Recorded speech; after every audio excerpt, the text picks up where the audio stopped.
Welcome to MIT Compass, thinking and talking about being human, a show about exploring fundamental questions. What do we value and why? What do we know and how do we know it? What do we owe to each other? Hosted by MIT professors from across the humanities, arts, and social sciences, each episode takes on the moral and ethical questions of the human experience. This week, we'll get into questions of what we value and why. I'm your host today, Sally Haslanger. I'm a professor of philosophy in the Department of Linguistics and Philosophy, and I'm also affiliated with Women's and Gender Studies and with D-Lab.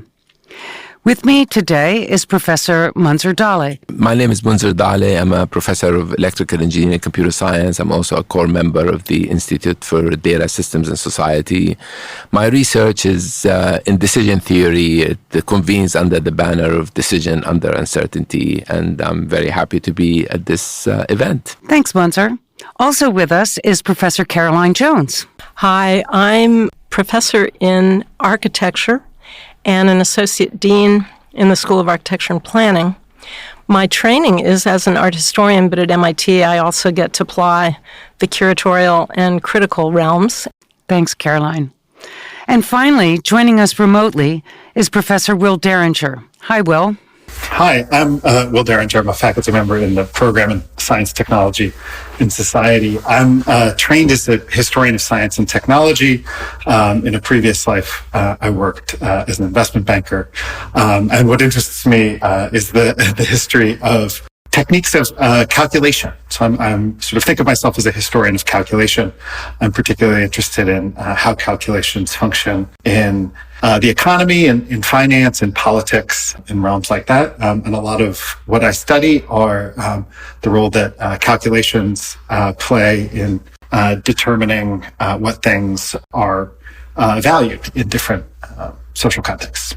Great. Well, it's a great combination of people from different disciplines, and I love that. And that's part of what we're aiming for in the class, is to have these kinds of conversations with different people from different backgrounds. Okay, so we're going to start with the question, what are some of the things you value, either personally or professionally, and what makes them valuable to you? Who would like to start us off? Well, I brought a cheat sheet here. Okay. So working in the art world, value is a constant question. And value is a question that has been theorized in modernity, right? And by philosophy, and as aesthetics, a word invented by philosophy, and so on and so forth. So the first thing I want to get out of the way is that I'm not going to talk about value as a Veblen good, which is a fabulous concept that confounds economists, because as demand increases, it's because the price increases. So say more about what a Veblen good is. Well, I kind of want other people to talk about it because I kind of can't stand it. In other words, I'm privileged to be in the academy where we're not driven by the market. So I don't have to teach NFTs. I don't have to talk about why they're not art. Right? But this is a classic example of a Veblen good. You produce rarity, you ascribe uniqueness, and then you see the market compete for this ostensibly rare good. So a Veblen good might begin historically as rarity.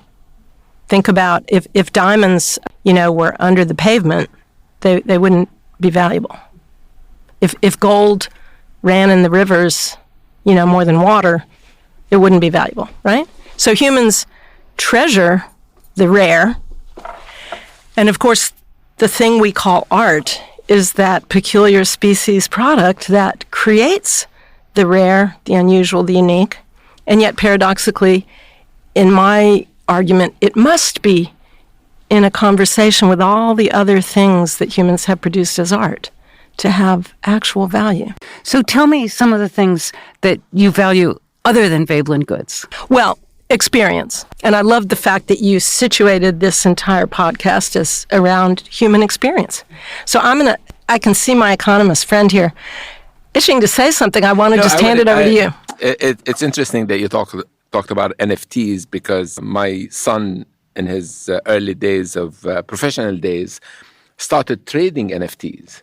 and then he gave up that terrible habit. But I think what is interesting about this is that I actually never thought that he looked at it as a piece of art. Well, okay, Right? so the art what world... he was valuing right. is really the money that he can generate from selling this later on, and he was unequivocal about the value there. It wasn't about art at all. One of the things that we could say here is that there are different kinds of value, and one kind of value is exchange value.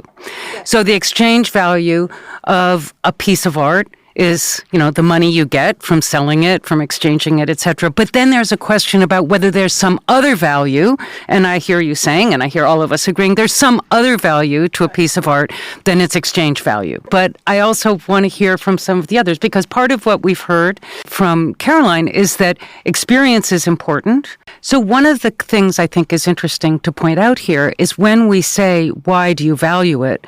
There's different kinds of answers to that. One of them is, what caused you to value it? Or what explains your valuing it? And then there's something when you say, why do you value it? Where you look at the thing itself and you say, what is the form or the appearance or the experience I get from it, etc. And so I think that there's a sense in which we are called upon by certain objects to value them, to appreciate them, regardless of what our motivations are, what our history is. I mean, I don't think that's exactly true, so I'm not going to.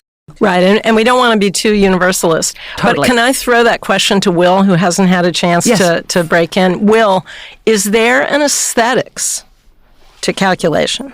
I mean, in other words, the art world can go on forever about materiality, form, phenomenology, experience, vibration. I mean, you name it. It's all a part of the sensory encounter with this transcendental good, right? So I'm just going to force a hard question on you because numbers are, to me, alien and abstract, but I know mathematicians like to talk about elegance and beauty.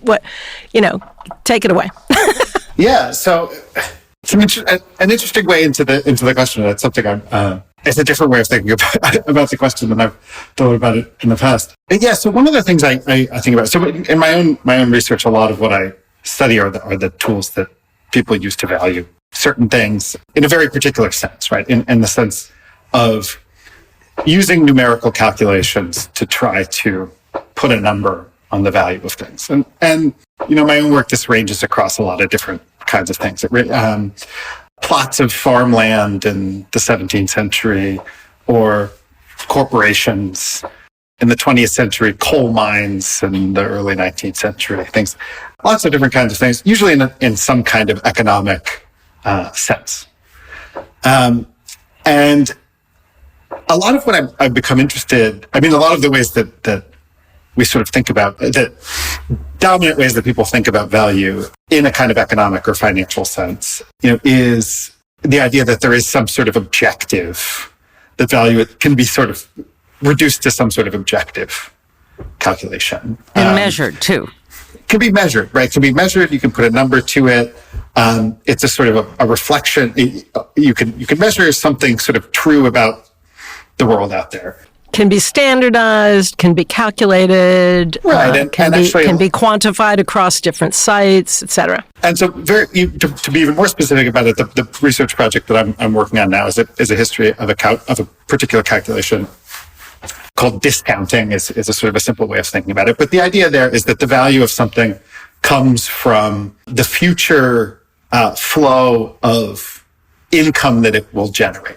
Right. So basically, you hold anything, it's going to produce some series of benefits to you in the future. Right. If it's a piece of land, it's going to produce crops or rents. If it's a coal mine, it's going to produce coal. If it's a company, it's going to produce profits. And you can use this calculation to basically say, well, all that flow of good stuff that's coming to you in the future, we can sort of project it out into the future and calculate it back to some value today. And a lot of my interest in this comes from the fact that this is, I think, an extremely weird thing, right? This is something, it was the sort of the first day, one of the first things I kind of learned when I was in my previous career and working in finance. And I've always just been I've kind of marveled at it in the straight, like both the sort of almost esoteric kind of sort of woo-woo spirit of it, right? That you're sort of dealing in these kind of future, right? This kind of future wish casting. And so I often think about it in terms of, aesthetics exactly, but I think the answer is yes. I think that in some sense, this is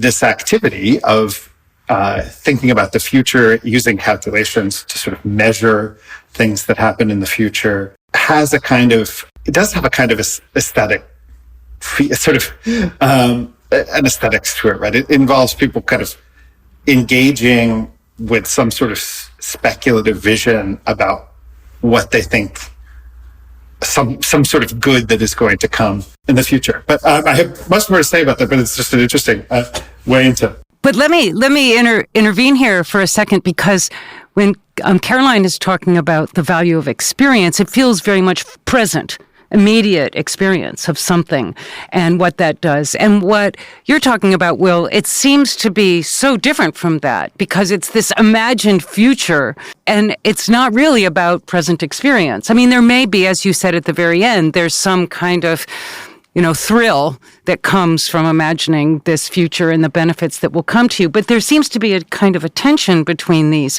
So you can even imagine someone sort of having to make a decision about, do I do something right now that is going to give me this amazing experience and lose some of those long-term benefits, or vice versa? And so this kind of gets us into one of the other questions about hard choices. If there are different kinds of value, if we can't do what Will was thinking about, is putting everything on a scale and measuring it and then making a decision based on that. Well, again, they're connected. If you think about extractive capitalism, there's you're pulling a lot of coal out today, right? And you're looking forward to the future, when you will endlessly be able to pull coal out of it. You're looking forward to it, but you're not experiencing the future. Right. Yeah. And that is actually a problem. Humans have a hard time imagining the impact of their current pleasure. So I was going to say, actually, because this is maybe the right time to jump in and yes, please. Thinking about what is it that I value the most personally is my time, which gets right at the middle of this conflict, because what is it that I mean, it's the one asset that I'm constantly trying to manage. I'm failing. and doing it, right? I want some free time, some flexible time to do something, but then when I'm doing it, it's no longer the freedom or flexible. It's kind of a contradictory of its own, right? And I suffer from this problem, right? And it's exactly that about what I'm experiencing now and what I can do now versus the projected thing that I could have if I had time, what other things could have happened. This conflict is right there in my mind. And to say that you can navigate it and make decisions is so difficult, because how can you let go of something interesting you can do right now for the sake of something elusive of the future that you haven't even thought about yet, right? And I struggle a lot also related to this particular issue between routine and free time, right? And so free choice, so to speak, because I feel the routine, which takes away a lot of my time, honestly, is efficient. I get stuff done in the routine. I do the same things. I know what to do them. Everybody's lined up. It's very efficient. I miss the punctuation of these events. A week later, I can't remember the detail of how that went. If I do something free fall and it's not part of the routine and it would be totally inefficient, I remember. Yeah. And I cherish that. So I remember that, but I don't remember 3 months that just passed by where Monday, Wednesday, I go to teach, I do this, and I haven't really thought it through. And I value this idea that I can go back and actually punctuate it in an interesting way. And to your question at the end, how do I manage it and how do I think about the conflicts that are fighting in this? I have no idea. Yeah. Will, jump in. Yeah, so I was, it was probably what, the question was first posed when we were thinking about this podcast about what's something that I value as personally. The thing I kept coming back to was a particular moment. And it's very much along the lines of how the sort of scarce resource in my life is time, and how the things that bring me value are kind of related to how I spend my time. But that situation it's about 5:15 and I'm cooking dinner. And that's that's the thing I value. It's cooking dinner.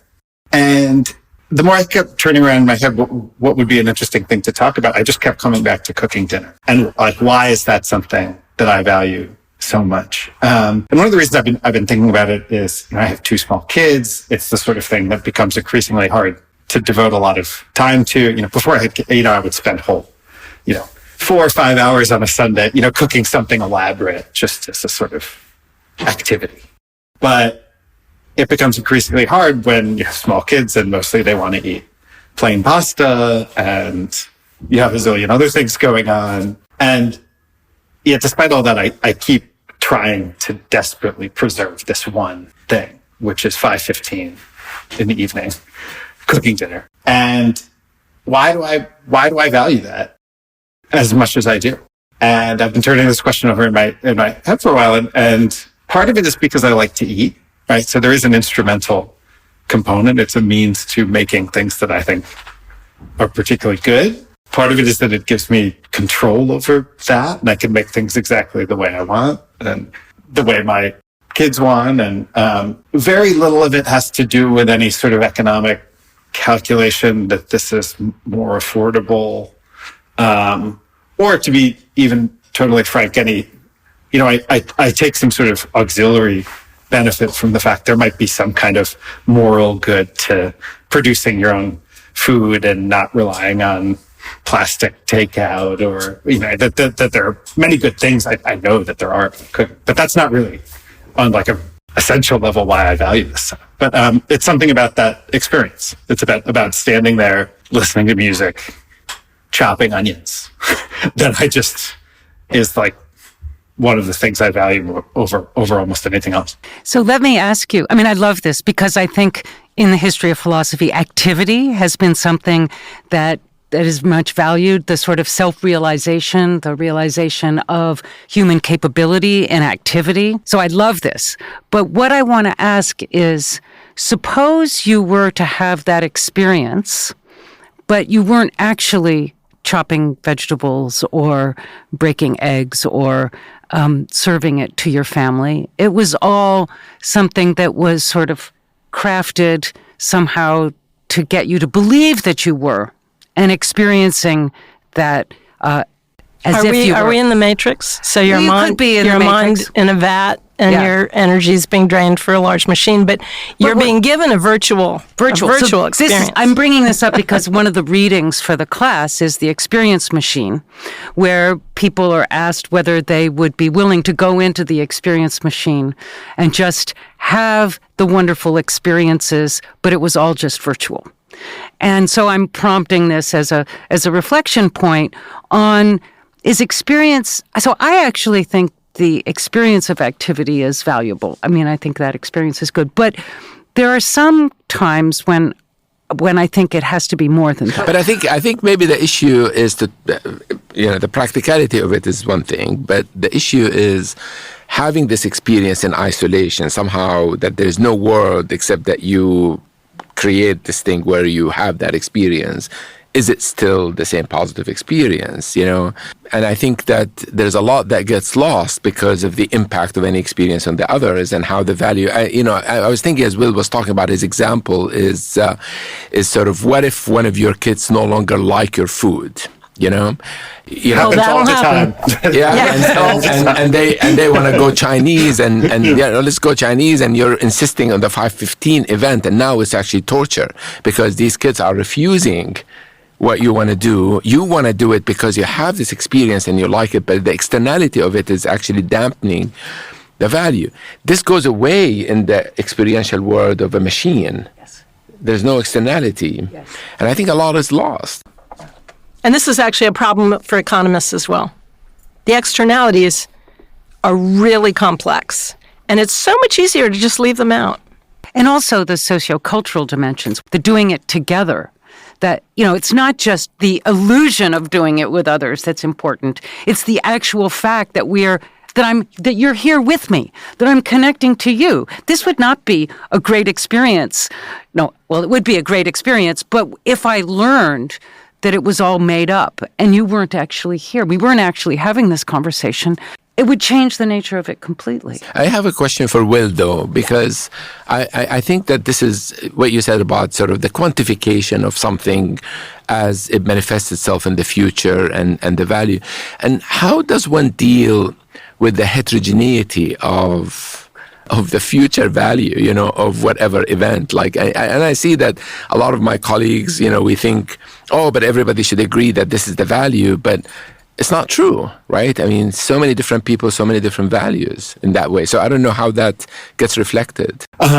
Yeah, I mean, I think that in the context of this particular sort of mode of valuation, which I studied the history of, on one level, it has this kind of, as you said, this sort of future-oriented kind of wish-casting sort of element of sort of opening up outward towards the future. And on the other level, it has this sort of dramatic narrowing, right? This idea of that everything can be sort of fit into some kind of calculus, right? That everything can be sort of commensurated, put on a scale, added up in some sort of common set of units. And in effect, what often that ends up involving is leaving things out, as just sort of forgetting things. I'll mention here one of the weirdest theorists of this idea that I study is a early 20th century American economist named Irving Fisher. And the way he thought about this was that and he's really one of the people who sort of theorized this idea and kind of made it really central to modern economics, this idea that you can calculate that the value of essentially everything is determined by this flow of future good stuff that it brings you. And he thought this was true of everything, not just sort of financial things that, produced income that could be measured in money, but, the value of a piano was the flow. And he specifically talks about pianos constantly, is the sort of the good experience that this flow of good experience that it will bring you. And he thought of everything in terms of flows, that we're just living in this sort of series of flows, and that the value of everything is this kind of these tendrils of sort of flows of benefits they produce out into the future. But in order to kind of make sense of this, he sort of thought of what humans were, was it basically that our bodies were a kind of piece of equipment that took in all of these sort of inputs, all of these sort of sensations of various kinds, and then sort of transformed them into what he called psychic income. And that was this sort of, and the term he uses is psychic income. It's totally wild. But that basically the body is this kind of transformation device, just like a piece of factory equipment takes, lumber and turns it into boards, right? Or, takes inputs and turns them into outputs, that our body took sensory experience and turned it into this flow of like psychic vibes, basically. And that all of that could be kind of, that our body sort of commensurated all of that, like combined everything into this sort of single form of kind of income into our brain. And it turns out he was a very interesting character. He got, archival work I've done showed that he got tuberculosis. He was a professor at Yale. He took 3 years off, and he got really into sort of various new age, philosophy, of various kinds. It's really interesting. But he's the sort of founder of American economics, right? This idea of our bodies as sort of transforming flows of sensations and turning them into psychic income. It sounds kind of crazy, but it's very central to, it gets kind of built into, these really, really powerful ideas. Can we quote Oscar Wilde? He knew the cost of everything and the value of nothing. I want to make that distinction because that is a theme here, that money is income, right, is a false metaphor for value. Like, we have to be very crisp. And this is what I'm hearing and what you're saying. In other words, you look at the piano as an automatic generator of this sensory input, but you forgot to teach your child, give them piano lessons. Or you don't like John Cage. I mean, whatever. The piano is It's just an assemblage of wood and, catgut or whatever. Anyway, so can we just sit on income for a minute and say that may be a false metaphor of value? Is that what you're saying? Is that where the work is going? From my perspective as a historian, is what interests me about this idea of income as the sort of basis of value, and psychic income is somehow this flow of we could think about this flow of experience in our lives as some form of sort of income, right? And analogize it to a sort of a flow of money or fine. It's profoundly weird. I mean, I think it's in some ways, when you really start reading it, it's nonsensical. But in a way, it is a sort of a historical example of trying to wrestle with this exact question that Munther was bringing up, of sort of how do different valuable things get kind of brought into some sort of common frame, right? The sort of heterogeneity of different values. And yeah, it's just, I think as in some sense, in its kind of absurdity, it points out this, sort of frames that central problem, right? Irving Fisher's idea was that our body sort of takes in all of this kind of stuff and somehow transforms it into this... Metabolizes it. Yeah. Into this flow. I mean, he thought of the body as a factory, and it turns it into this flow of and that there is some essential thing that is valuable, which is this flow of vibes into our psyche or something. I don't think that's right, but it's a sort of an interesting place to start from and thinking kind of why it's wrong. Great. So I have one final question that I'd like a short answer from each of you. And the question is, do you think it's important to reflect on our values? And if so, why? So we're embedded in a not-for-profit educational institution chartered by the state of Massachusetts. So the answer is obviously yes. The development that is offered to humans through education is, again, something I value deeply. Of course, the answer has to be yes, otherwise it would be crazy to say no, we should not be reflecting. But there's a bit of a problem, and I think because we cannot agree, or we don't agree, maybe we can agree as to what is valuable in a context like a university, like MIT and so forth. I think we end up talking about things and money and outputs and production functions and so forth, and we put those at the forefront, and then somebody may throw in and say, well, but are you all happy, or is do you really care? And so and wellness, and that gets marginalized a little bit because nobody knows how to quantify that, but we can quantify how many billions of dollars we can raise.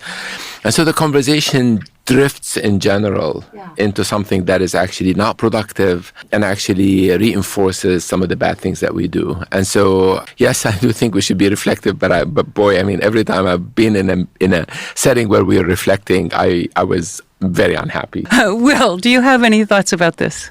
Yeah, I mean, what strikes me is that, going back to talking about 5:15 and cooking dinner, one of the reasons I've been thinking about that as something I value is because it is something where I kind of often feel is sort of under threat. I'm often, having to trade it off for other things, have kids pulling in various directions and work obligations, all kinds of other things.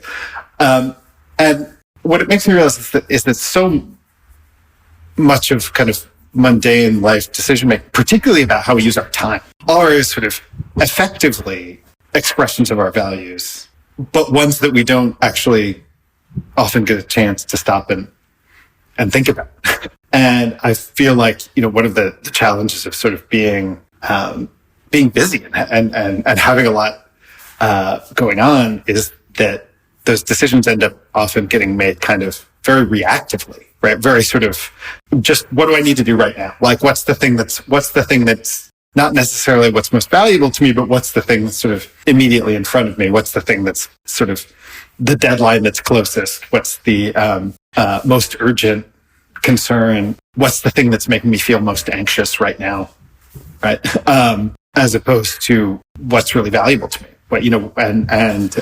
So I think as a sort of way of getting us out of the sort of living a constantly reactive life, I think it's something we should all try to find time to do.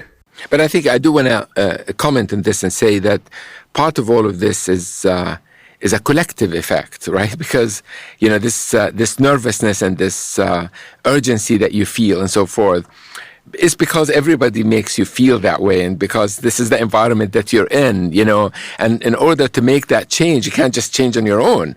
I have to change everybody around me, which makes it very difficult. Okay, so the final question that is one that comes from the framing of all of these podcasts, not just this one, is what artwork, be that a book, a musical composition, or a piece of visual art, was your most favorite or most influential when you were in college? So I became interested in an artist partly because he came from very rural Texas and ended up at Black Mountain College in my mostly rural state.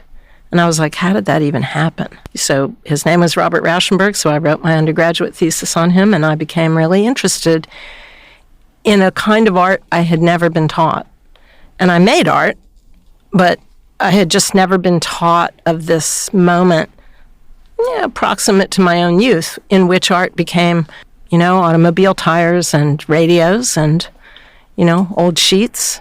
And, he had a theory about that. They were called combines, like a combine harvester. They were going to pick up from American life and give us something to think about, right? So that made a big difference for me. And I was taught about art in terms of its formal arrangements, which comes from the Bauhaus and good design and all these ideas that we have universal values and they have geometric shapes and primary colors. And here was this guy who was, just putting trash, onto a canvas. So that was probably a revolutionary insight that the work of art could be whatever we needed at that moment in time. Will, how about you? When I was thinking about this, I was thinking about books in particular, and a book from college that really sort of changed my way of seeing things. And it was, I came across it when I was a senior. I was writing my undergraduate thesis. And I was recommended a book by my thesis advisor, and it was called The Social History of Truth. And it's a book by Steve Shapin, who is a historian and sociologist of science at Harvard. What this book is about, it's about civility in science in the 17th century. And the upshot of this book is that truth, the idea of what are true things, true statements about the world, is a social thing, in the sense that the standards of what is true and false, how you sort of determine what knowledge is reliable and not, is a function of the societies and the sort of social worlds out of which it's made. And the real kind of core of this book is about sort of science in the period that was often used to be called the sort of scientific revolution, and how that was related to sort of codes of gentlemanly civility, and about how basically what was considered true knowledge was knowledge that was produced by trustworthy people, and trustworthy people acted in certain ways that were sort of associated with being a gentleman. But that idea that truth was something that had a sort of social history to it kind of just blew my mind. And it's something that I've ended up spending now much of my career essentially thinking about variants of that kind of question about what is the relationship between truth and sort of social order, so the societies in which we live. Munther. Yeah, so this was really interesting because in my college years, I was primarily reading math books, and there were some math books, one particular math books in abstract algebra that I read that actually thought was so elegant and such a great way of presenting the material. But I also happened to read 1984 for the first time when I was in college, by George Orwell. And in hindsight, this book probably had one of the most profound impacts on me, and in particular, in the whole space of understanding how information control is the most important thing you can accomplish. The best way to affect people, change people, and so forth is about information control. I'm a control theorist, I'm an information theorist, and so a lot of my work is really about information and how information affects decisions and how information propagate and what is it about information that allows you to learn and not learn and so forth. Maybe my 35 years trajectory of research is really kind of not motivated by that book, but related very much to this question of dictatorship and control and power. And I was thinking about the fact that I read that book in my freshman year in college, and so maybe that I would say this would be my example. That's fantastic. What a great collection of text and images to be thinking about. When and my family was not a happy family, and there were a lot of challenges just managing, and we moved at one point when I was in high school, so this is more of a high school experience, I guess, to Houston, Texas, and I didn't know anybody, and I was very lonely and unhappy. And I can remember getting my driver's license and driving to Rice to the Rothko Chapel. And the Rothko Chapel is an incredibly beautiful, very small space where the walls just have Rothko paintings on them. They're very dark. They're very kind of impenetrable. And I can remember just sitting in the Rothko Chapel and realizing that I didn't have to depend on my family and on my immediate circumstances in order to find meaning and beauty and value. Because it was there in the world. It was there in this art. It could be there in a book. It could be there in these sorts of things. And so there was a moment where I really just took that activity of valuing into myself. It's not to say it was just individual and personal, because it was cultural. It was acknowledging the art of Rothko. It was saying, no, this culture more broadly can support me in my being who I am, and I don't have to depend on my particular family configuration in order to become who I am and to be who I am. I really want to thank you all for participating in this. I've had a lot of fun. I hope you have too. Again, thank you. Wonderful. Thanks. Thanks for listening to MIT Compass, thinking and talking about being human. We hope you'll check out other episodes at compass.mit.edu. This podcast was created as part of the MIT Compass Initiative, 2101, Love, Death, and Taxes. This podcast was recorded at the MIT AV Studios and produced by Adina Karp.